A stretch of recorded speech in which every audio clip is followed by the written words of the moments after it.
안녕하십니까. 2013년 이제 9월 7일 연구반 강의를 시작하도록 하겠습니다.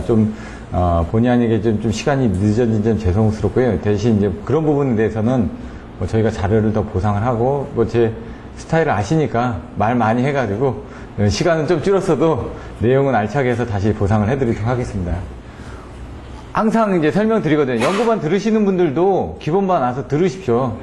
왜냐면 토요일 오전에 어차피 여기 학원 나오실 때 1시간 정도 시간을 들여서 오실 겁니다. 또 끝나고 가실 때도 1시간 정도 시간이 걸리실 거고, 그럼 아침에 한 9시까지 나와가지고 같이 점심 식사하시고 오후까지 그냥 다 들으시면 되니까 그렇게 하시면 될 것 같고요. 예, 항상 말씀을 드리는 게 날짜입니다. 154일. 저번에 했던 부분이 보시면은 그때 한 170일인가? 근데 2주 빠졌다가 벌써 지금 154일이 돼버렸습니다. 근데 이제 다음 주 9월 14일, 그 다음 주 9월 21일 이제 추석입니다. 18일, 20, 21일. 그래서 추석 연휴이기 때문에 여러분들 또 쉬게 됩니다. 그러니까 저번 주에 한 주 쉬었다고 보시면 벌써 이제 되게 오래된 것 같거든요. 마찬가지로 오전에도 설명드렸던 것처럼 여러분들이 계속 운동도 이제 그 마라톤 뛰시려고 지금 어차피 내년 2월 달에 마라톤을 뛰는 겁니다. 여러분들 시험을 보기 위해서 400분 시험을 보기 위해서 여러분들이 열심히 연습을 하는 거거든요. 그러면은 오늘 30분이 됐든 50분이 됐든 100분이 됐든 이렇게 시간을 점차 늘려서 하겠다라고 말씀을 드렸습니다. 근데 그 부분이 아직 낯설기 때문에 여러분들한테 그런 것들을 계속 여러분들이 할 수 있는 조건이 될 때까지 제가 조금씩 맞춰 나갈 거거든요. 왜냐면 여기 모이신 한 분을 위한 수업이 아닙니다. 여러분 모두가 다 같이 어느 정도 레벨까지 올라가기 위해서 같이 하는 수업이다 보니까 언제든지 본인이 불편하신 게 있으면 얘기를 해 주십시오. 그래서 서로 얘기를 통해서 조절을 해서 강의 패턴이라든가 아니면 이런 내용들도 또 조절을 할 겁니다. 154일 중에 지금 여러분들 보시면 151, 그 다음에 100일, 50일, 그 다음에 10일 이렇게 되겠죠. 금방 지나갑니다. 일주일 단위로 지금 시험 문제를 본다고 그랬는데 지금 13문제씩 보입니다. 그러면 저희가 이제 예상하고 있는 것들은 지금 한 18 정도로, 18회 정도를 제가 만들어 놨는데, 이렇게 하면 어떻게 되죠? 180에다가, 예? 3일은 38에 20다. 그러면은 60개가 되니까 한 220개, 180에 230여 문제 정도가 되겠죠. 근데 여기에서, 여러분들 보통 보시면 그때 225문제 했었죠, 제일 처음에. 거기에 유형에서 좀 많이 나왔다라고 설명을 드렸습니다. 근데 얘는 거기하고 좀 다른 유형의 문제들이 좀 있습니다. 그래서 보통 보면 발성배제 쪽도 문제를 다 따지자 그러면은 한 400-500문제 정도가 되거든요. 그러니까 여기 있는 문제들하고 그쪽에 있는 문제하고 합하면 한 400-500문제 선에 들어갑니다. 근데 이제 여기는 이제 계산 문제가 좀 별로 없습니다. 계산 문제가. 그래서 이제 그 계산 문제까지 더하게 되면 계산 문제는 10년치 그 관련된 문제들 정리해 놓은 것들이 있으니까 그런 것들을 보셔도 되고요. 그래서 지금 강의 패턴은 그 전에 설명드렸던 것처럼 일단 13문제를 한 18회 정도 시험을 볼 겁니다. 그러면 총 23회 정도를 저희가 진행을 할 거니까, 그 다음 나머지 한 5회 정도가 남겠죠. 그 5회 정도 때는 예를 들어 지금까지 봤던 이 18회 중에서 좀 빈도수가 높은 문제들을 한두 번 정도 시험을 봐야 되겠죠. 그럼 시험을 본다는 건 그때는 상황을 봐가지고 2시부터 4시까지니까 2번 타임을 시험을 볼 수가 있습니다. 200분은. 그럼 13문제지 200분을 보는데 26문제. 그 다음에 또 26문제. 그럼 이 중에서 중요한 한 50문제 정도는 여러분들이 제대로 알고 있는지 테스트를 할 거라는 얘기예요. 왜? 이건 시험장에 꼭 가져가야 되는 문제. 2회 정도는. 나머지 2회 정도는 송변형 기술 용어 해설집 해가지고 마지막으로 정리하는. 그래서 시험을 먼저 보고 나서 그 다음에 나중에 기술용어집을 한번 보는 거는, 왜냐면 시험을 계속 봐왔기 때문에 나머지 그 기술용어 해설집 할 때도 시험은 여러분들 보셔야지만 됩니다. 계속 시험을 봐왔기 때문에. 근데 이제 마지막에 정리하는 차원에서 송변형 기술용어 해설집을 한 이틀이나 3회 정도 시간은 이제 상황을 봐가지고 여러분들하고 조절을 해서 할 겁니다. 그리고 13문제를 보면 1번 해가지고 그냥 한 페이지로 나왔다, 답안지를 보내드릴 때, 그러면 여기 페이지가 다 있습니다. 1, 2, 3, 4 해가지고 이미 다 만들어 놨으니까 18회를 다 답안지를. 근데 이제 여러분들이 답안지를 안 나눠주고 문제집만 나눠지다 보니까 여기 와서 지금 멀뚱거리고 있거든요. 어떤 분들이 앞에서 열심히 쓰고 계십니다. 옆에를 한번 보십시오. 어떻게 하나. 그냥 가방만 들고 오는 게 아니라 여러분들 돈 내고 시간 내서 힘들게 오신 거니까 뭐 하나라도 얻어가야 되셔야 될 거 아닙니까? 그럼 다른 사람들이 어떻게 하는지 보고 또 궁금하면 옆에다 물어보고 아까도 잠깐 나와서 소개를 해주셨잖아요. 나는 이런 사람이다. 여러분들 처음에 시작할 때도 그 개인 소개 했었죠.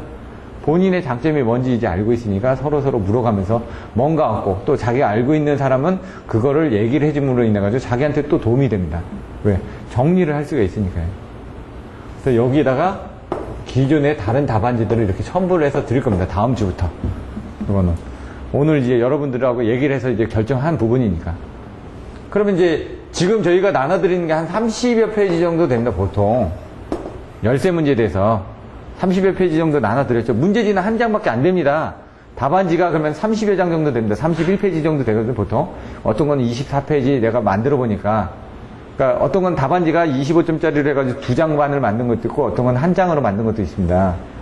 그럼 30여 페이지를 열쇠 문제라고 그러면 이게 보시면 3페이지 꼴 아닙니까? 결국 3일, 2페이지. 3일은 3, 3, 3에 2페이지 정도가 좀 넘는다는 얘기죠. 2페이지 반 정도. 그러니까 한 장당 2페이지 정도가 돼 있는데 그거 가지고 이제 부족하니까 이걸 한 50여 페이지를 만들어서 보내드릴 겁니다. 왜? 나머지를 여기 추가되는 그런 내용들을 더 넣다 보면 50여 페이지가 될지 100페이지가 될지 모릅니다. 하지만 그걸 만들어 놓은 그거에 대한 내용들이 있으니까 그걸 보고 여기서는 이런 유형의 문제로 답을 썼고 여기서는 이런 유형의 문제로 답을 썼구나. 이런 부분을 보시고 여러분들이 다음 주에 오셨을 때 저희가 아까 얘기한 것처럼 개인당 1분씩 스피치를 할 수 있는 기회를 드릴 겁니다. 그래서 와서 이 문제는 나는 어떻게 쓰겠다. 여기 보시면은 이제 뭐를 얘기할까요? 유도장애. 예. 유도장애에서 쓰겠다. 어떻게 쓸 겁니까? 이거는 송상무님. 우선 종류를 예. 생각해야겠죠. 예. 그 다음에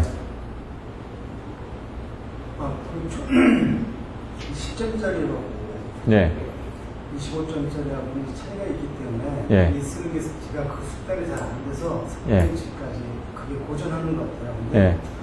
10점짜리 같은 경우는 간단하게 뼈대만 추려서 쓰고 거기에 대해서 약간의 이해를 돕고자 설명이 좀 필요할 것 같은데 예. 우선 뭐 개요라든가 이런 거는 사실 10점짜리는 필요가 없을 것 같고요.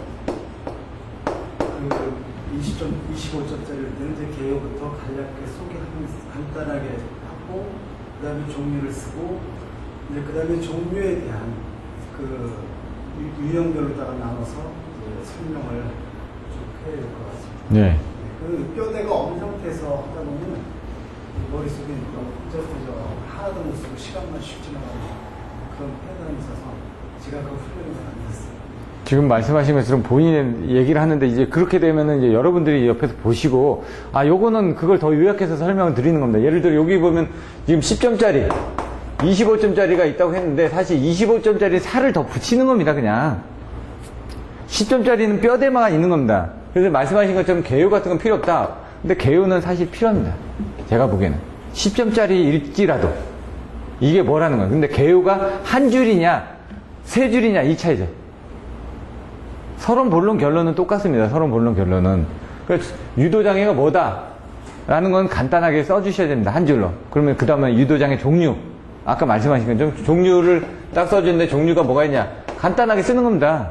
여기 있는 건 정전유도, 전자유도, 고주파유도. 근데 이제 10점짜리는 한 줄로만 쓰면 됩니다. 한 줄. 전력선과 통신선 상의 상호 간의 정전 용량에 의한 인덕턴스에 의한 부분, 정전 용량에 의한 부분. 이게 중요한 건 뭐냐? 전력선과 통신선이라는 얘기죠. 이런 부분. 요게 이제 개요가 나오고, 이제 그림이 25점짜리는 요거를 이제 그림으로 또 설명을 해줘야죠.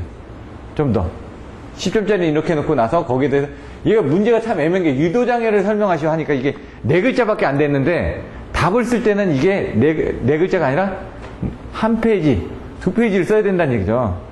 그러다 보니까 여기서 나올 수 있는 모든 것들을 다 유추해내야 되는 거죠. 모든 사람들이 봤을 때 모범 답안으로 보여지는 부분. 그래서 여기서 보시면 정전유도시에 어떤 문제점이 있는지, 거기에 대한 정전유도시의 전압이 얼마만큼 유계되는지, 이게 여기서 보시면 평상시 때, 사고시 때 이렇게 또 나눠져야지 않습니까? 그리고 거기에 대한 대책들 나눠질 거고, 그런 식으로 이제 그 부분들을 이제 이끌어놨는데 그걸 얼마나 함축적으로 정리를 하느냐가 10점짜리고, 그거를 있는 그대로 다 쓰는 게 25점짜리라는 얘기죠. 그래서 지금 아까 얘기하신 것처럼 알고는 있는데 자기가 이거를 어떻게 풀어 써야 될지 훈련이 안 돼 있다라고 지금 말씀드렸지 않습니까? 그 훈련들을 여러분들이 같이 하는 겁니다.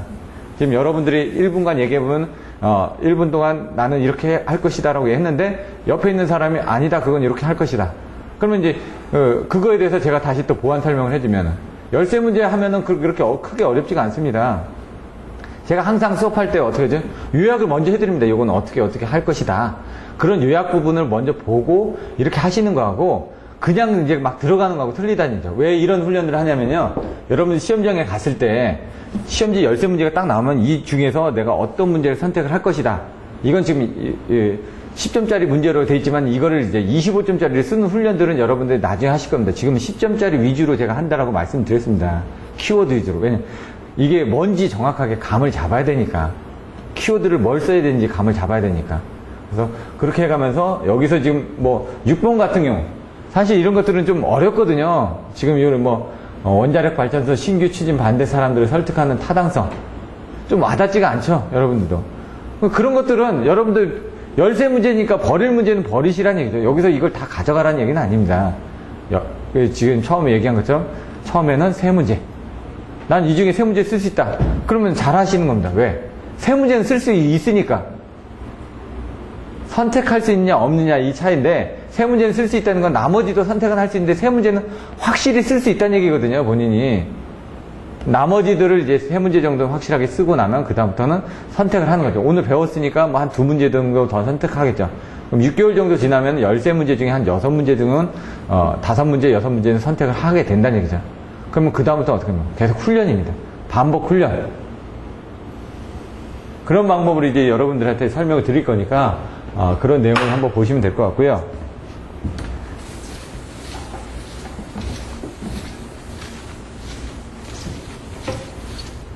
여기를 보시면은 LNG 발전에 대해서 설명하셔. 충냉식 냉방 설비에 대해서 설명하셔. 태양광 발전에 대하여 설명하셔. 캐비테이션에 대하여 설명하셔. 유동총 연소 보일러에 대해서 설명하셔. 여기 원자력 발전소. 여기까지 이제 발전 쪽입니다. 이제 발전 쪽에 대한 부분들 넣습니다. 사실 이번에도 발전이 조금 나왔죠. 생각보다. 그전에 발전이 좀 많이 안 나오다가. 그래서 지금 왜냐? 사실 요즘 발전 쪽이 지금 그 용량이 부족하다 보니까 그런 식으로 나왔을 수도 있고 원자력 같은 건 안 나왔습니다. 지금 사실. 원자력의 문제가 이게 좋은 건 아닌데 차라리 이제 원자력에 다른 문제들이 있겠죠. 그런 것들을 여러분들 한번 보시라는 얘기죠. 그 다음에 올라가긴 올라가네요. 적정 예비율, 적정 예비력 이런 것 같은 여러분들이 좀 생각을 하셔야 되겠죠. 뭐 그때 저희가 어떻게 했죠? 설비 예비력, 공급 예비력, 운영 예비력, 대기 예비력, 뭐 그다음 운전 예비력 이런 설공, 운, 대, 전 뭐 이렇게 말씀드렸지 않습니까? 예비력에 대한 종류도 그림을 그릴 때 설비, 예? 공급 예비력, 운영 예비력, 그다음에 대기 예비력, 운전 예비력 해가지고 그 위에 땅땅땅 붙게끔 이렇게 그림을 그리실 때 뭐 6칸의 그림을 그려가지고 하나하나 그려나가라 이런 식의 것들도 이제 요령이라는 얘기죠. 나중에. 근데 그런 것들은 이제 아까 여러분들 답안지 쓰실 때 난 그렇게 쓰겠다 하면서도 여러분들 그런 팁들을 서로 얘기를 해주시면 서로 도움이 된다는 얘기죠. 그거는 왜냐면 내가 이렇게 쓰겠다라는 그 포맷을 잡고 가는 거거든요. 조금 더 확실하게 나는 뭐뭐를 이렇게 쓰겠다. 그럼 그 사람은 벌써 계획이 된 겁니다. 예를 들어 초등학생인데 나는 중학교 가서 뭐 해가지고 나는 특목고 가가지고 그 다음 대학교는 어디 가서 그 다음에 뭐 외교관 할 거야. 본인이 목표가 있는 겁니다. 이렇게 다음. 그게 아니라 그냥 다니는 학원 다니면서 그냥 시키는 대로 하는 사람들은 뭔가 목표가 안 이루어진다는 얘기죠. 여러분들이 답안지를 쓰실 때도 요거에 대해서 쓰시는 걸 좀 고민을 하고 난 다음에 다른 사람의 얘기를 좀 듣고 아니면 제가 얘기를 해드리게 되면은 그게 여러분들이 답안지를 써나갈 때 나중에 도움이 될 거란 얘기입니다.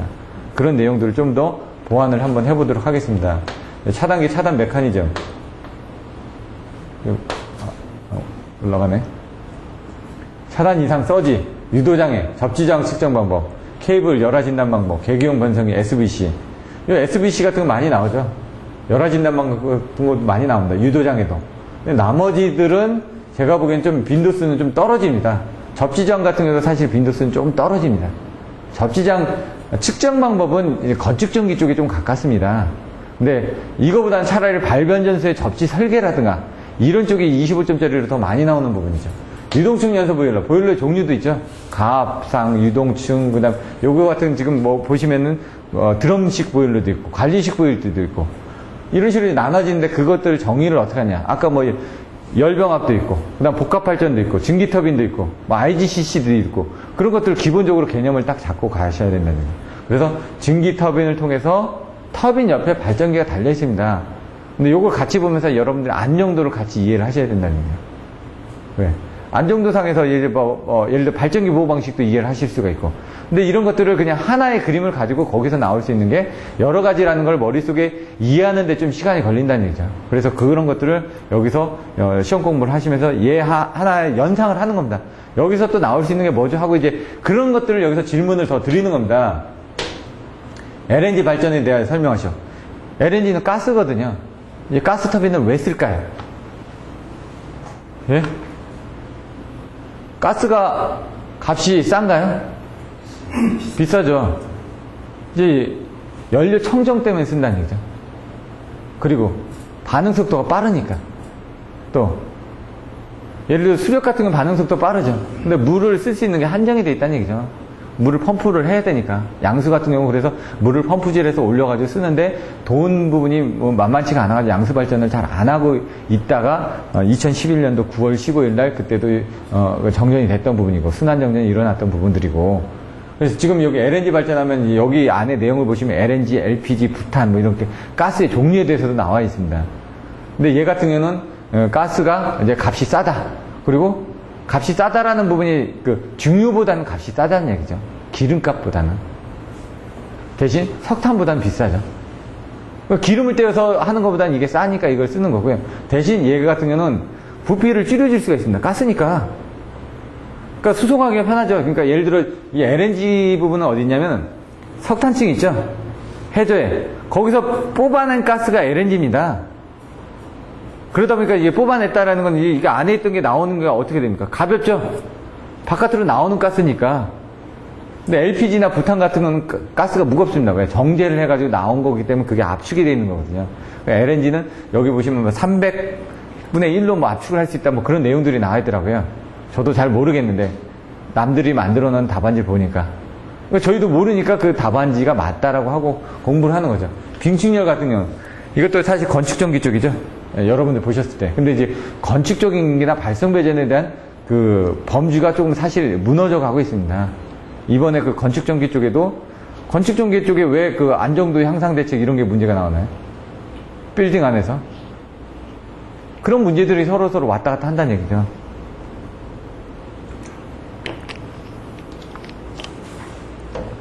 태양광 발전 같은 건 신재생 에너지 쪽이니까요. 빙충의 시스템은 말 그대로 열을, 열인데 뭐죠? 빙이? 얼음 아닙니까? 얼음. 예? 축은 모아놓는다는 얘기죠. 그러니까 예를 들어 그 낮에는 값이 비싸지 않습니까? 전기요금. 이제 앞으로 주택도 지금 뭐 10월 달부터 주택요금 차등을 한다고 하니까 그때 그 법이 바뀌면 그런 것들도 여러분이 좀 알아놓으셔야 될 것 같습니다. 왜냐면 그런 거 바뀐 법에 대해서는 관심 있으니까 시험 문제 나올 수 있거든요. 다음 번부터 해가지고. 여기 보시면은 그 밤에 값싼 전기요금을 해가지고 얼음을 만들어 놓은 거죠. 얼음을 만들고 낮에 그 얼음을 이용을 해가지고 열을 뺏는 거죠. 그래서 시원하게 하는 거죠. 쉽게 생각하면 그겁니다. 그거에 대해서 이제 설명을 하는 건데 어떻게 되어 있는지 이따 한번 보시면 될 것 같고요. 태양광 발전 같은 태양열 발전이 있고 태양광 발전이죠. 태양열은 열이니까 뭡니까? 보일러죠, 보일러. 집에 쓰고 있는 보시면 이제 그 시골 같은 데 가시면 이렇게 딱 올려놓고 뭐 집에 보일러 하나 놔드려야 되겠다. 이거 경동 보일러, 나비에 뭐 이런 게 나오죠. 걔네들은 뭐냐, 그 위에다 놓고 그걸 열을 데워가지고 그걸로 보일러 쓰는 거고, 얘는 광입니다. 빛이죠. 빛이니까 빛을 이용해서 전기를 만들어내는 부분이죠. PN 접합 다이도를 해가지고. 그래서 여기 N이 있고 밑에가 P가 있고, 그 반사 방지박이 있고, 그래서 그게 돌아가면서 이제 전자의 흐름에 의해서 발생되게끔 돼 있는 거죠. 거기에 이제 배터리가 연결돼 있고, 이게 독립형이냐, 연계형이냐, 뭐 이런 뭐 병렬형이냐, 하이브리드형이냐, 이런 식으로 좀 더 나눠지겠죠. 그러니까 그런 거를 보면 됩니다. 캐비테이션이 뭐죠? 테이션, 아니, 그러니까 ION 하면 뭔가 진행이 되는 거죠. 저희들이 영어 공부할 때. 캐비테이션은 안에 진공이 이렇게 걸려 있어서 아무것도 없어야 되는데, 그게 안에 거품 같은 게 들어있는 거죠. 공기가 들어가 있다가 공기가 들어가 있던 건 안에 여기 지금 뭔가 있는 거죠. 공간이 채져 있는데 어디 가서 압력이 약한 도에 가면은 얘가 이제 터지면서 물이 그 자리로 들어가는 겁니다. 빈 공간으로. 물이 갑자기 빈 공간으로 쏙 들어갔다는 거는 뭔가 충격이 갔다는 얘기죠. 근데 그게 어디 가서 붙냐? 대부분 기포 같은 게 어디 가서 붙죠? 뭐 위나 옆이나 이런 데 가서 붙죠. 어떤 데 부딪혀가지고 붙는다는 얘기죠. 그래서 러너라든가 이 날개 부분에 케이싱이라든가 이거 뭔가 돌아가는 부분 옆에 가서 기포가 붙었다가 압력이 떨어지니까 걔가 터지면서 물이 그쪽으로 쏠려가면 어떻게 됩니까? 결국 그 쇳덩어리를 우리가 침식을 일으키게 된다는 얘기예요. 때리니까. 그래서 이제 문제가 되는 거죠. 그래서 우리가 보면은 러너를 이제 뭐 표면을 매끄럽게 한다. 왜 그게 잘 붙지 않게끔 만든 건 뭔가 튀어나온 부분에 가서 붙으니까 기포라는 게 그런 부분이죠. 유동층 연소 보일러 이따 설명을 드릴 거고 원자력 이 부분들은 내용을 한번 보시면 될 것 같고요. 적정 예비율도 지금 얼마나 해야 되냐. 우리도 뭐 5% 7% 얘기가 나와 있죠. 근데 이게 관주경시변이죠. 관심단계, 주의단계, 경계단계, 심각단계, 경보단계, 심각단계, 경계단계. 근데 이제 그 준비 단계부터 해가지고, 나오죠. 근데 그게 조금 바뀌었다라고 이번에 나왔습니다. 뭐 500만부터 해가지고 400만, 300만, 200만, 100만, 요 단계가. 그거 바뀌었으니까 그 규정을 한번 봐야 될 것 같고요. 차단 메커니즘 같은 거는. 이제 문제를 봤을 때 다하고 이렇게 비교를 해보셨을 때, 얘가 문제가, 요거는 좀 옛날 유형입니다. 옛날 유형이기 때문에 너무 이제 광범위하게 물어본다는 얘기죠. 근데 요즘은 그렇지 않고요. 정확하게 어디 부분에서 뭐를 설명하시 이렇게 물어봅니다. 그렇기 때문에 그 부분은 반드시 들어가야 되는데 그 부분을 설명하기 전에 두리뭉실하게 전체적인 내용을 설명해주고 거기 가서 설명을 해줘야 된다는 얘기고 여기 같은 경우는 유도장이 아까처럼 너무 광범위하니까 그 광범위한 부분을 다 써줘야 된다는 얘기죠. 근데 요즘 문제의 유형은 아닙니다. 요거는 옛날에 한전에 있던 분이 만드신 유형이다 보니까 그때 당시엔 이렇게 물어봤었고 최근의 유형 문제는 정확하게 어떤 부분을 물어보는 부분이라는 얘기죠. 차단기 차단 메커니즘 어떻게 되냐? 차단 이상전압 서지. 이제 이상전압에서 뭐 직경내, 유도래 이게 뭐 외부에서 생기는 외래죠. 내부에서 생기는 개폐서지죠. 오늘도 아까 얘기했듯이 그 개폐서지 같은 건 한 2배밖에 안 되고 그 다음에 이상전압 같은 경우는 제동작용 때문에 코로나라든가 어떤 그 제동작용 때문에 3.5배에서 4배 정도밖에 안 된다고 제가 말씀드렸죠. 상규 대지전압에 이런 용어들이 좀 낯선다는 얘기죠. 대지전압이 뭐야? 그냥 상전압을 대지전압으로 얘기하는데 그냥 대지전압이라고 얘기하니까 여러분들이 힘들어진다는 얘기죠. 유도장애 아까 보실 건데 여기서는 뭐 간단하게 나와 있습니다. 그래서 요 유도장애를 보시기 전에 이게 어디 나와 있죠? 몇 장이 나와 있죠? 성배전공학에? 예? 바로바로 나오셔야죠. 6장이 뭐였죠? 중성점 접지 방식과 유도장애. 성배전공학 6장에 나와 있습니다. 근데 이 유도장애가 나오기 전에 뭐가 나오죠? 송전선 잔류전압이 먼저 나오죠. 그 잔류전압 그 수식에다가 하나만 더 붙이면은 그게 바로 정전 유도장애가 됩니다. 그러니까 이제 유도장애가 나왔는데 여러분들 잔류전압 수식을 쓰고 있으면 떨어진 겁니다. 명확하게 알고 있어야죠. 꼬리를 물듯이 요거 알고 나면 요거 또 써먹을 수 있게끔 이게 기본서가 순서적으로 돼 있으니까 그런 식으로 보자는 얘기입니다. 접지장 측정 방법, 뭐 EPC 해가지고 뭐 원어의 사전급법 해가지고 쓰는 방법들이 있고요. 결국 뭐냐? 두 개를 잡아가지고 하나 쪽에는 전류를 흘리고 하나 쪽에는 전압을 대가지고 거기에 대한 접지장을 계산하는 겁니다. EPC에서 E는 전압을 인가하는 거, C는 전류가 돌아가는 부분, 전압과 전류를, 그러니까 보통 얼마입니까? 500V 내가를 이용해가지고 전압을 때립니다. 그럼 땅속에 이렇게 때리는데 이게 거리마다 이제 그 접지장들이 틀릴 거 아닙니까? 그래서 접지구멍도 박을 때 어떻게 됩니까? 이렇게. 사실 이제 그게 이제 원어의 사전급법이라는 게 이렇게 해놓고 이게 계속 간격을 늘려가면서 측정을 합니다. 그럼 나중에 보시면은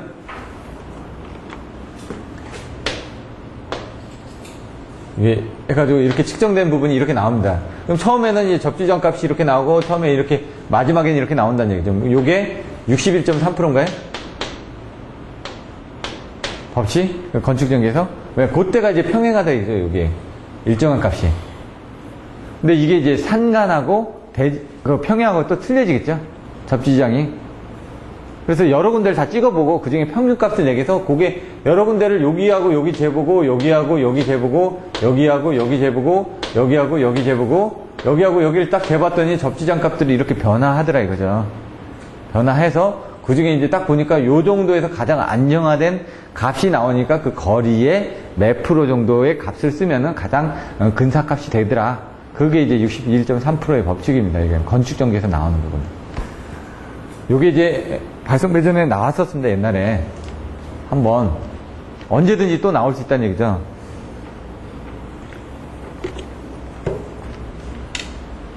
그걸 이제 그림을 그리고 이제 설명하는 부분들이 있을 거고요. 그 다음에 접지장을 이런 것들도 측정 방법이라고는 돼 있지만 이제 접지 부분을 어떻게 박아야 되냐. 이런 것부터 시작해서 여러분들이 답안지를 쓰는 건 무궁무진하게 쓸 수가 있습니다. 근데 여기서 답안지를 썼던 내용하고 이게 문제의 의도가 뭐냐. 이런 것들은 참 애매합니다. 근데 요즘에는 문제의 의도가 확실하게 나오기 때문에 여러분들 확실하게 답안지를 써주셔야 된다는 얘기죠. 케이블의 열화 진단 방법. 이거는 뭐로 나뉠까요? 어떻게 진단을 할까요? 열화 진단을?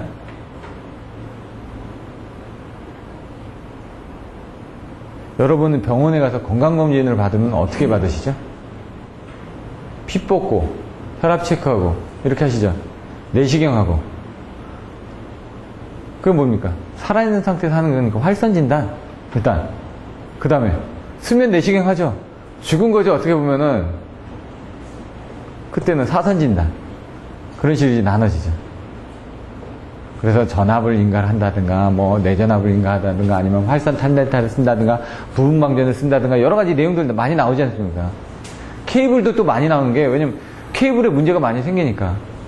그럼 요건 케이블의 열화 진단만 물어봤습니다. 그럼 케이블의 고장점 진단. 여기 말을 또 바꿔버리면 진단입니다. 똑같이 케이블의 진단인데 열화 진단이 있고 고장점 진단이 있습니다. 열화는 어떻게 되죠? 이게 아직 고장은 안 났습니다. 고장은 안 났는데 고장으로 진행되고 있는 부분을 본다는 얘기죠. 얼마나 지금 이게 상태가 안 좋은지.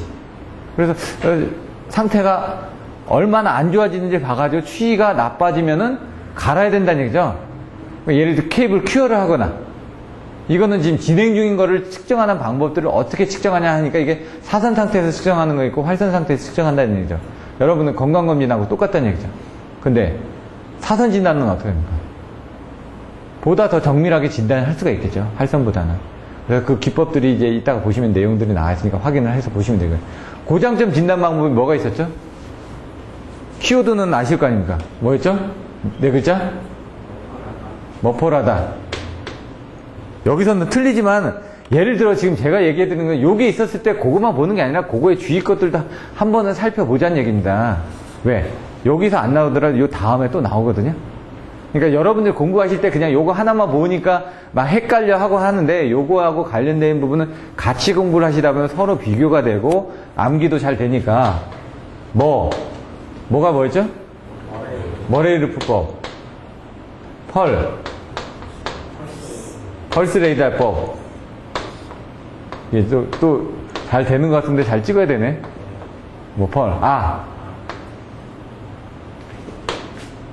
아가 뭐였죠?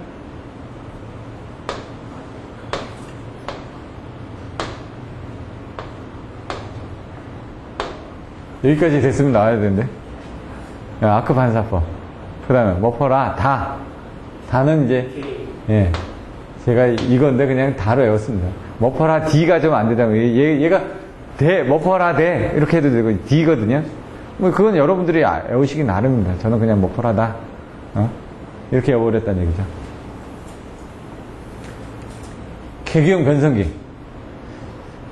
CT입니다. 이건 또 안 되는구나. CT에 대해서도 많이 나온다는 얘기예요. CT의 포화라든가. 계기형 변성기 하면은 이제 결선 방식이 어떻게 되냐 이런 거요. 이런 것들을 물어볼 수도 있고, CT의 어떤 특성들이 어떻게 되냐, 전기적 특성에 대해서 물어보는 겁니다. 이 CT 같은 건 되게 많습니다, 내용이. 클래스 같은 건 이제 여기서 이제 계기형이라고 되어 있습니다. 계기형. 근데 여기 사실 가서 이제 계측기형도 쓰고, 그 다음에 계전기형도 쓰고, 계기형이라고 되어 있는데 이 계기형이 계측기형이거든요. 근데 여기 쓰면서 이제 계기형 변성기 쓰면 우리가 계전기형 안 쓰나요? 계전기형 내용도 여기다 씁니다. 이게 폭넓게 내용을 많이 써야 되니까. 그런 부분들이 나오고. SVC는 뭐죠? 이거는 뭐 거의 나온다고 보시면 되니까. SVC가 뭐라고요? 이제 두 가지를 말씀하시는 분이 있고 한 가지를 말씀하시는 분이 있습니다. 제가 들어보니까. 무효전력 공급장치, 또 뭐 스태틱 박 컴펜세이터. 다 같이 써주셔야죠. SVC가 뭔지 원어로 또 써주셔야 된다는 얘기죠. 그러니까 답안지를 인텍하게 만들어줘야 되니까 여러분들이 알고 있는 내용들을 지금 이거 했을 때 두 가지를 얘기하시는 분은 좀 더 아는 겁니다. 한 가지만 얘기하시는 분은 자기가 알고는 있는데 나머지 부분도 얘기를 하길 주저하는 부분들은 일단은 자꾸 얘기를 해보셔야 된다는 얘기죠. 이제 넘어가 볼까요? LNG 배경, 아까 얘기한 것처럼 뭐 개요 있고 뭐 내용들이 나온다고 했습니다. 초기에는 석유의 고가에 대응한 뭐 이렇게 딱 돼 있는데 발전연료의 다변화를 추구하기 위해서 LNG 발전소가 건설되었으나 이건 직접 연료로서 발전이 가능하고 뭐 청정연료라는 장점 때문에 수요지 부근에 설치가 가능하여 환경 쪽에 유리하기 때문에 매우 각광을 받고 있다. 여기서 나온 게 뭡니까? 환경 그리고 수요지 부근. 왜냐면 화력발전소 같은 거 옆에 주면은 뭐 합니까? 뭐 냄새나고 뭐 비산되고 뭐 문제가 많이 생기는데 이런 LNG 가스 터빈을 이용한 발전소를 쓰게 되면 냄새도 안 나고 뭐 위험하지 않다 뭐 이렇게 얘기를 해가지고 막 쓰고 있는 거죠. 그리고 이게 어디입니까? 뭐 보시면 복합 화력들 많죠. 분당에도 있고 일산에도 있고, 예? 와, 쥐고지 다 옆에 있지 않습니까? 다 아파트 옆에서 바로바로 공급이 가능하다죠. 근데 이제 거기는 이제 복합 화력이라고 돼 있죠. 왜? 가스터빈 같은 건 온도가 있습니다. 온도. 그 온도들이 높다는 얘기죠. 오전에도 잠깐 설명드렸었는데 이제 일반 발전기들은 뭐 한 처음에 기동할 때 350도, 500도씨, 그다음에 650도씨, 뭐 850도씨까지 이렇게 올라가기도 합니다. 근데 보통 발전소들은 한 650도씨 정도의 온도를 이용한 주증기, 증기가 그 정도로 올라갑니다. 그래서 그거를 이제 과열기, 제열기, 뭐 리터 통해가지고 다시 뭐 복수기를 통해가지고 급수가열기를 1, 2, 3, 4, 5, 6, 7, 8로 해가지고 다시 이렇게 보일러로 돌아와서 순환하는 그런 과정들을 하는데 그 보일러에서 그 온도까지 올려주는 데는 얘가 증기 자체가 올려줄 수 있는 분이 한계가 있다는 얘기죠. 왜? 연료 자체의 열효율이 작으니까. 그러니까 연료가 뭐냐? 석탄이죠. 무연탄, 유연탄, 역청탄 이런 것들은 화력이 좀 약하다는 얘기죠. 여러분들 집에서 보시면은 가스버너 갖다 놨는데 그 부탄가스 하는 거하고 LPG 큰 통 갖다 써서 하는 거하고 어떤 게 화력이 더 틀리나요? 당연히 그 LPG 큰 통이 더 화력이 더 좋지 않습니까? 부탄하고 봤을 때 연료 자체가 틀려지니까. LNG 같은 경우는 이제 또 틀려지니까. 액화가스라고 됐습니다. 물이라는 얘기예요. 물. 근데 이거를 펼치면은 가스가 된다 이거죠. 그래서 어떻게 된다? 600분의 1로 줄어든다. 아까 300분이 아니라 600분의 1이네요. 그럼 아까 그 가스를 추출합니다. 추출해가지고 그걸 압축을 하게 되면 물처럼 이렇게 담아가지고 온다는 얘기죠. 그럼 거기다 저장했다가, 일단 액화가 돼 있으니까 액화시키는 데 대한 그런 뭐 보조장치들은 필요하겠죠. 그래서 이 LNG 선 같은 경우는 보시면 이제 동그랗게 압력을 해야 되니까 동그랗게 돼 있고 그 주위에 냉각을 하기 위해서 이렇게 중간중간 공간들 비어 있습니다. LPG하고 같다. LPG가 부탄 또는 프로판을 주성분을 하나, LNG는 메탄을 주성분을 한다. LNG는 가볍습니다. LPG는 무겁습니다. 그래서 버스 같은 경우에 LNG를 쓰거든요. 그러니까 사고가 나더라도 얘는 가볍기 때문에 위로 날아가니까 좀 폭발할 때 덜 위험합니다. LPG 가스 택시 LPG 쓰죠? 여러분 가정집 LPG 쓰죠? 뭐 가정집 같은 거 LPG 터진 거 한번 보셨을 겁니다. 완전 폭탄 터진 것처럼 그 주위가 완전 난장판돼 있지 않습니까? 왜? 가스가 무겁기 때문에 내려앉아서 깔리거든, 이렇게. 깔려있으니까 어디로 가지를 못하고 그 밑에 이렇게 모여있는 겁니다. 모여있는 상태에서 불이 한번 터지면 그 반경이 다 터져버리는 거죠. 그래서 위험하다는 얘기죠. 사전 처리 과정에서 먼지, 타랑, 탈수 등 불필요한 걸 모두 제거한 무공해 연료이다. 왜? 여기서 아까 보시면 청정 연료라는 장점 때문에 쓴다라고 했죠. 근데 중유보다는 가격이 싸고 LPG보다는 그러니까 무연탄보다는 가격이 비싸겠죠. 발전 설비상의 특징. 중유 발전소가 큰 차이가 없어서 일부 개조 연료 전환 가능하다. 아까 이제 스팀 터빈 옆에 가스 터빈이 있다고 그랬죠. 가스에다가 넣어가지고 가스 쪽에서 이렇게 넘어갈 수도 있고 아니면 어차피 중기 개통 만들어지는 부분은 크게 문제가 없으니까. 근데 여기 같은 이제 그 발전소 만들어 놓고 보면 뒤에 이제 배기가스 나가는 부분에 보시면 속수하고 녹수들이 나오겠죠. 속수는 뭐냐? 연료가 타면서 황성분이 들어있으면은 속수가 발생이 되고요. 공기를 집어넣기 때문에 공기 안에 80%가 뭐라고요? 질소입니다. 그게 산소하고 반응하면서 녹수가 나오는 겁니다. 속수, 녹수가. 그래서 황을 없애주기 위해서 여러분들 뭘 하죠? 뭘 집어넣죠? 석회석을 집어넣죠. 석회가루를. 그걸 나중에 빼가지고 다시 석회석으로 환원을 해가지고 또 씁니다. 화학작용을 하면서. 그래서 그런 것들을 어떻게 하냐. 예를 들어 PFBC 같은 경우. 가압 유동층 연소 보일러. 예? 아까 유동층 연소 보일러 나왔죠? 그것도 이 두 종류가 있습니다. 가압을 하는 게 있고 상압을 하는 게 있고. 압력을 좀 집어넣어가지고 하는 게 있고, 그냥 압력을 안 집어넣는 게 있습니다. 압력을 집어넣으면 어떻게 되냐. 좀 농축이 되니까 더 잘 탑니다. 그러니까 온도를 올리고 압력을 더 했다는 건 여기 보시면 나중에 화력발전소 보시면 이렇게 해가지고 돼 있는데, 물이 어떻게 되죠? 수증기가 됐다가, 과일증기가 됐다, 포화증기가 되죠. 이렇게 넘어가는 부분이. 근데 여기서 압력을 넘어가는 이 위쪽으로 가게 되면, 물이 포화증기를 거치지 않고 그냥 바로 과일증기로 넘어가지 않습니까? 이렇게. 그냥 압력을 높이니까. 그 중간 과정을 안 거친다는 얘기죠. 얘들도 이제 그런 부분이 필요하다는 얘기죠. 여기 보시면은 황 같은 게 필요가 없다는 얘기죠. 왜냐면 연료 자체에 황이 안 들어가 있으니까. 뭐 녹스 같은 거는 조금 제거를 해야 될 필요는 있겠죠. 공기가 들어가니까. 예열장치가 불필요하다. 왜냐면 저희들이 보시면은 보일러 그때 보여드렸죠. 보일러 배관을 보면은 보일러가 어떻게 되냐면은 이렇게 되어 있습니다. 보일러가. 그럼 여기 발전기가 있고요. 발전기에서 나온 공기가 여기 복수기를 통하겠죠. 이렇게 그림이. 그러면 여기하고 여기하고 사이는 여기는 뭐 한 600도씨였는데 여기는 몇 도씨가 됩니까? 뭐 한 10도씨, 뭐 100도씨 이런 식으로 떨어지면 요 차이 금액의 온도 차이가 있죠. 온도 차이가 있다는 건 일을 했다는 얘기입니다. 온도 차이가 있다는 거는. 그래서 요 복수기에서 요거를 빨리 냉각을 시켜주는 건 그 열만큼으로 얘가 빨리 빠져나온다는 얘기죠. 빨리 빠져나오면서 이 터빈을 더 빨리 돌려주니까 발전기가 더 빨리 돌아간다는 얘기입니다. 연락차가 크다. 뭐 열응력이 좋다. 뭐 이런 것들은 여기 그 기기들에 대한 부분들이죠. 부분부하시 열효율이 좋다. 이런 내용들이 뭐 열병합, 뭐 복합발전에 나오는 내용들이죠. 그럼 여기서 나오면은 얘를 이쪽 보일러 넣어줘야 될 거 아닙니까? 근데 이제 여러분들 보시는 건 여기 급수가역이 이렇게 그냥 하나 펌프, 급수 펌프만 하나 있죠? 급수 펌프가 하나가 아니라 보통은 여기 저압이, 왜냐면 이게 떨어졌으니까 압력이 떨어졌을 거 아닙니까? 그러면 단계를 올려줍니다. 1단, 2단, 3단, 4단. 자동차도 그렇게 운전하지 않습니까? 그런데 이제 중간에 이제 그렇게 하면서 안에 산소가 있기 때문에 여기 탈기기가 있습니다. 탈기가. 안에 산소가 있으면 어떻게 된다고요? 산소가 있으면 뭔가 반응을 합니다. 배관 안에 물이 들어있는데 산소가 들어있다? 그럼 얘도 지금 뭐 썩든지 뭐 부식이 되든지 뭐가 있을 수 있다는 얘기죠. 그래서 순수하게 물이 지나갈 수 있게끔. 그리고 얘가 안에 산소가 있다는 건 압력이 제대로 밀어주질 못하죠. 중간에 여러분 보일러 같은 경우는 안에 공기 들어가면 어떻게 됩니까? 배관 잘 돌아가네? 에어차 한다고 그래서 맨날 펌프질 하죠. 얘도 그래서 중간에 탈기기를 해서 그 공기를 빼주는 겁니다. 빼준 다음에 5, 6, 7, 8 가면은 이때부터는 이제 고압으로 가는 거죠. 고압을 해서 이렇게 올라갑니다. 그럼 여기서 나중에 보시면은 뭐 여기 한 뭐 8군데 뭐 이렇게 6군데 해서 여기서 중유로 쏩니다. 처음에 중유로.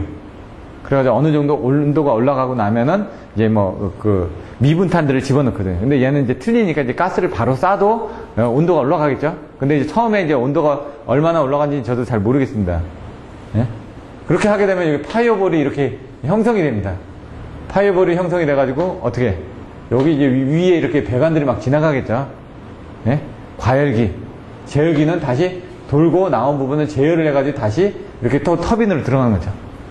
여기서 이제 과열을 시키고 여기 또 공기열기도 들어갑니다. 여기서 이렇게 해가지고 여기 이쪽에 공기를 집어넣어야 될 거 아닙니까? 그럼 여기 공기열기가 달려있죠. 그리고 여기 절탄기가 달려있죠. 여기 급수가열기가 달려있죠. 그리고 요게 뭐다? 여열 회수 장치. 절공급이라고 얘기했죠. 절탄기, 공기열기, 급수가열기. 이게 여열을 회수하는 부분. 왜?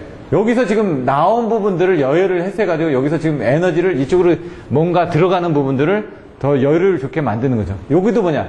여기서 나온 게 몇 도씨가 되냐면 여기서 처음에 나오면은 뭐 500도씨가 되면은 500도씨가 되면 이쪽으로 나오는 순간 여기 터빈 하나 HP 터빈을 거치고 나오면 이거 한 350도씨 뭐 이런 식으로 떨어질 겁니다. 그럼 이제 힘이 약하죠. 온도가 낮다는 건 힘이 약할 거 아닙니까? 그런데 그게 이쪽으로 들어와서 보일러 안으로 한번 다시 들어가는 겁니다. 그럼 다시 열을 가죠. 그게 그래서 제열기가 되는 겁니다. 리히터. 열을 한 번 더 가니까 얘는 여기서 나왔을 때는 어떻게 됩니까? 500도 이상인 뭐 550도가 된다는 얘기죠. 왜? 처음에 100도씨부터 가열해가지고 온도를 가열해서 500도씨를 가열한 거하고 350도씨부터 해가지고 온도를 가열한 거는 얘가 온도가 좀 더 올라가겠죠. 똑같은 공간에 들어가 있으니까. 그럼 얘는 이거보다 더 높은 온도가 올라오니까 IP를 때리고, 물론 이제 그 온도는 올라가더라도 압력은, 여기 초기의 압력은 셌을 거 아닙니까? 압력은 떨어집니다. 압력은 떨어진 걸 다시 좀 올리더라도 요거만큼의 압력은 안 올라가겠죠. 이렇게. 압력이라든가 이런 부분들은 약간 차이는 날 수는 있습니다. 그러고 나서 다시 IP 터빈을 거쳐서 LP 터빈을 거쳐서 LP 터빈에 연결되어 있는 발전기를 돌리고 이제 빠져나오는 겁니다. 그래서 이런 구조로 이제 여러분들이 보시면 되는데, 그게 이제 일반적인 증기 터빈이고, 가스 터빈은 이 안의 내용들이 틀려지죠. 가스 터빈 같은 건 어떻게 되죠? 똑같은데 여기서 나온 그 여열을 회수해가지고 어떻게 됩니까? HRSG라는 네? 히트 리커버리 스팀 제너레이터를 통해 가지고. 그럼 사실 아까 그것들은 뭐냐면 여기 연료가 들어갔습니다. 스팀 터빈은 연료가 들어가 가지고 뭔가를 태워서 나왔죠. 근데 가스 터빈은 여기 가스 터빈이 있고, 가스 터빈은 가스가 들어갔다는 얘기죠.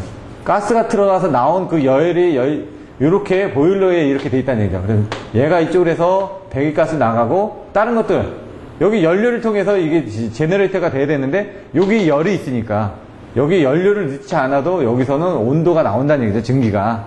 그게 어디로 갔냐? 그게 스팀 터빈으로 간다 이거죠. 이게 뭐냐? 이게 복합이죠. 근데 이 스팀 터빈이 하나가 아니라 이제 2대, 2대1이라든가 3대1이라든가 축이 하나냐 주개냐에 따라서 이렇게 내용들이 틀려지는 거죠. 그리고 여기는 이거 가스를 썼죠. 얘는 무연탄이나 유연탄을 썼죠. 근데 여기에 무연탄이 아니에요. 무연탄을 잘게 가르면 뭐가 되죠? 미분탄이라고 얘기죠. 그 미분탄을 다시 쪼개가지고 그걸 가스화 만드는 게 그게 바로 석탄 가스화. 그게 뭐죠? IGCC죠.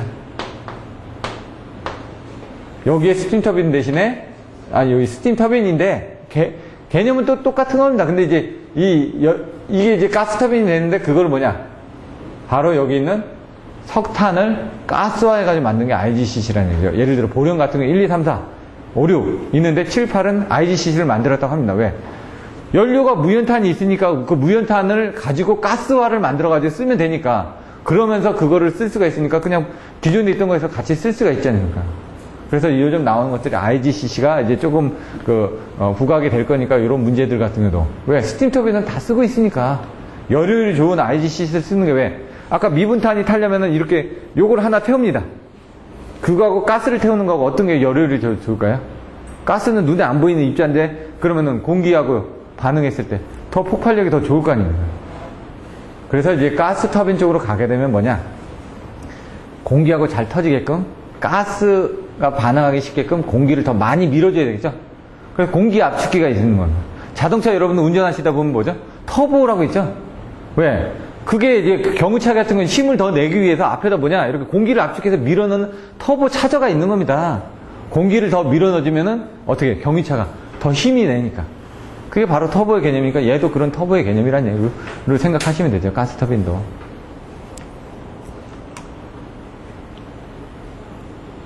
뭐 올라가 버리네 자꾸. 뭐 이렇게 돼 있고, 예열장치가 불필요하다. 그거는 그 자체의 온도가 워낙 크기 때문에 아까처럼 예열장치가 불필요하다. 연소성이 좋다. 그러니까 조그만 공간에서도 뭐 보일러가 소용이 될 수가 있다.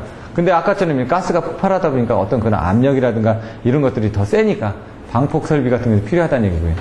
운영상, 여기서 발전 설비상, 운영상, 환경상 뭐 이런 식으로 해가지고 뭐 얘기들이 나옵니다. 아까 오전에도 설명드렸듯이 분류를 어떻게 할 것이냐, 그런 게 중요하다고 그랬죠. 시동 시 운전 조작이 비교적 용이하다. 연소가스성 황산화물로 인한 저온부식 우려가 있다. 왜? 황 자체가 별로 없으니까.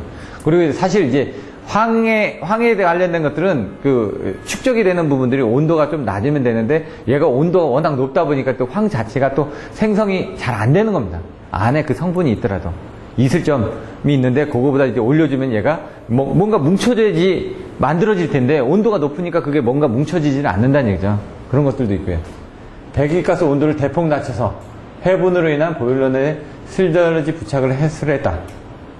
온도를 대폭 낮췄다. 이거는 잘 모르겠네. 유리보다는 연료 가격이 고가네요.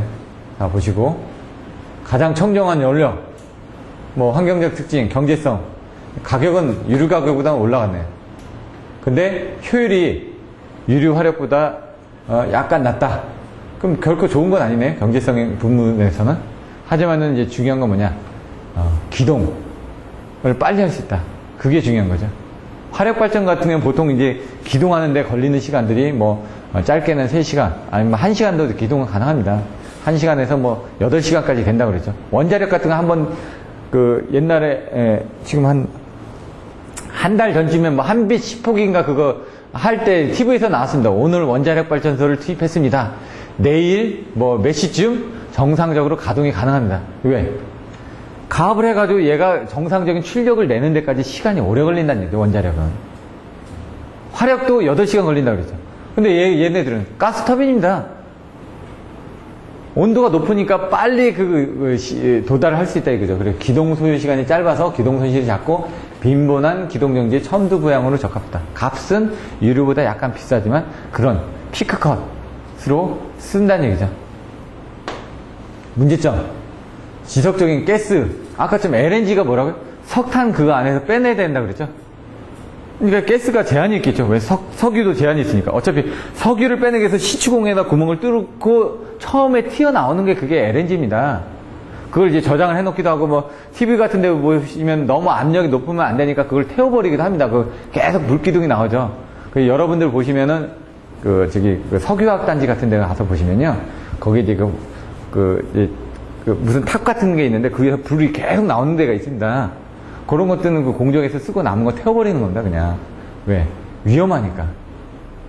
어디 저장할 수가 없으니까 태워버리는 게 더 안전하다는 얘기죠. 석유화학 단지 가면은 24시간 불이 켜져 있습니다. 밤에 보면 되게 멋있습니다. 여기 뭐 울산이라든가 아니면 대산이라든가 이런 데 가면은, 저장시설. 이제 가스다 보니까 압력이 있고 폭발이 있고 하다 보니까 항상 그런 압력 용기들은 이렇게 동그란 데 이렇게 다 담아 놓습니다. 그래서 유류 저장고 같은 경우는 동그란 게 돼 있는 것도 있고요. 그런 것들은 이제 좀 틀리고 아니면 동그란 내에 어떤 건 이렇게 올라갔다 내려갔다 하는 타입도 있고 그다음 어떤 것들은 이렇게 저장고가 돼 있는 부분들도 있습니다. 근데 이제 우리나라의 저장고들이 여러 가지가 있는데 이제 가스 오일 회사에서 저장하는 그런 부분들이 있고 아니면 합작을 해가지고 이렇게 저장을 하는 데들도 있고요. 다 각각 틀립니다. 그래서 보시면은 우리가 뭐 GS나 이런 데 가서 기름 넣는데 사실은 그게 어디냐? 저기 그 주유소, 저장소에서 다 같이 가져옵니다. 직영하는데 몇 군데 빼고는 전부 다 같은 급유소, 저유소를 같이 씁니다. 그럼 이번에 뭐 이석기 나와가지고 어디 가서 뭐 평택 어디 가서 뭐 한번 터트린다 얘기를 하죠, 뭐. 그 사실 약간의 그 정치적인 부분도 있는 것 같은데 본인도 뭐 그런 얘기를 자체를 하면 안 되는데 얘기를 한 거는 맞은 거니까 정책적인 부분들도 있고 그런 설비들도 많다는 얘기죠. 평택 쪽에도 있고 평택이 있는 게 아마 가장 클걸요? 여기 요 아시아 지역에서는 저장소가 우리나라 같은 경우는 그 저장소들이 큰 데가 많은데도 불구하고 우리나라 자체가 경제가 워낙 발전해가지고요.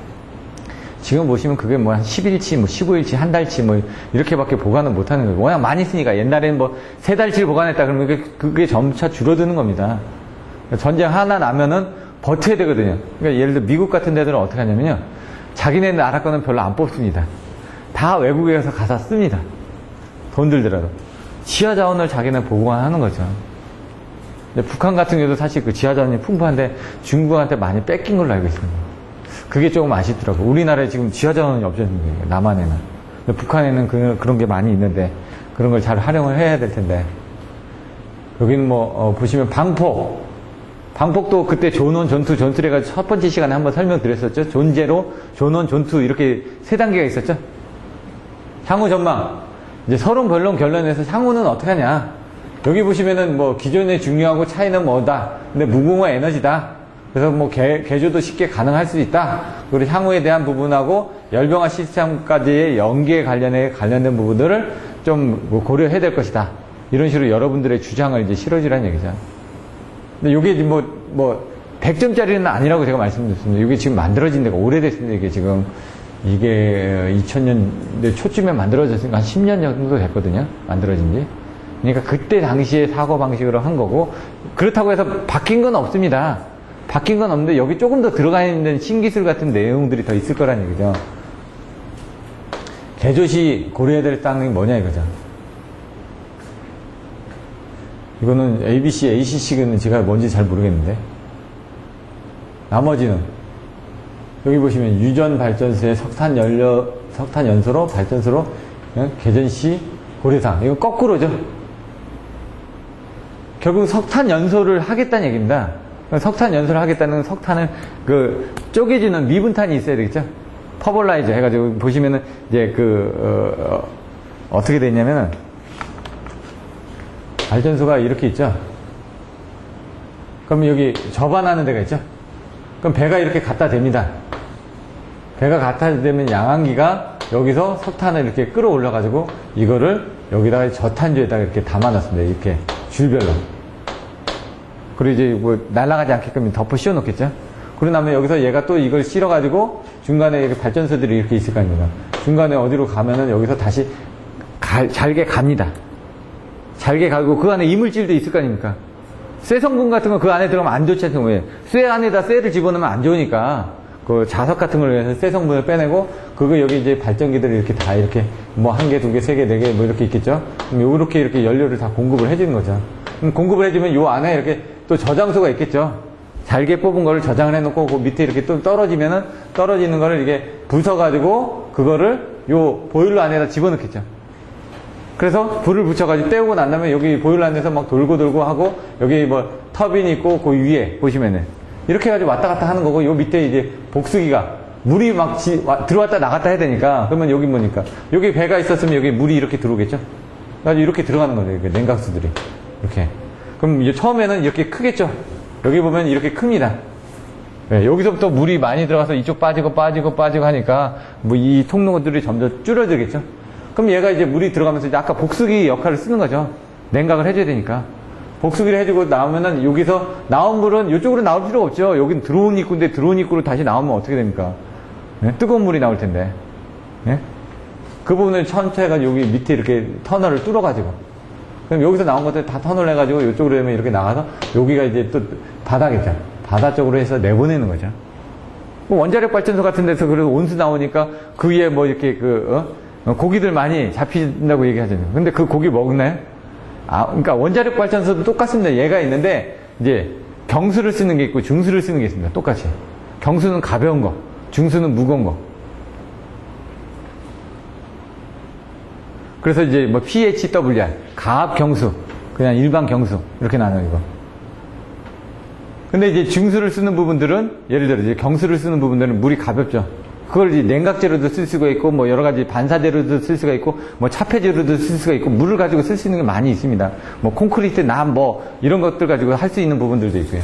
거기서도 보시면 이제 천연 우라늄을 쓰느냐 농축 우라늄을 쓰느냐 틀려지죠. 중수는 비싸죠. 예? 비싸니까 어떤 걸 쓰겠습니까?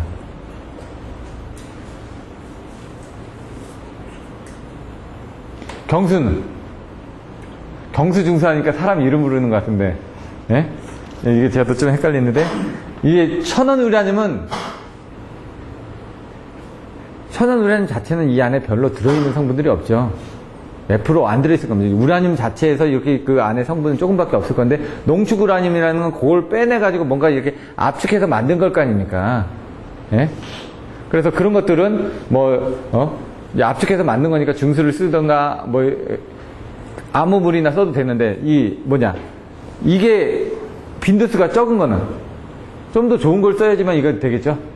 그러니까 중수를 썼을 때는 이런 그 농축 우라늄이 아닌 천연 우라늄도 쓸 수가 있는 겁니다. 중수 자체가 무거우니까 값이 비쌀 거 아닙니까 더. 그러니까 비싸니까 농축 우라늄을 안 써도 되고 이런 그 천연 우라늄도 쓸 수가 있다는 얘기입니다. 그런 게 이제 틀려지는 거죠. 중수로에 가면은 경수를 쓸 수가 있다. 근데 이 나머지 쪽으로는 이제 그 중수들을 좀 많이 써야 되고 뭐 이런 식으로 그거는 보시면 반대 개념일 수도 있습니다. 나중에 제가 한번 다시 살펴보겠습니다.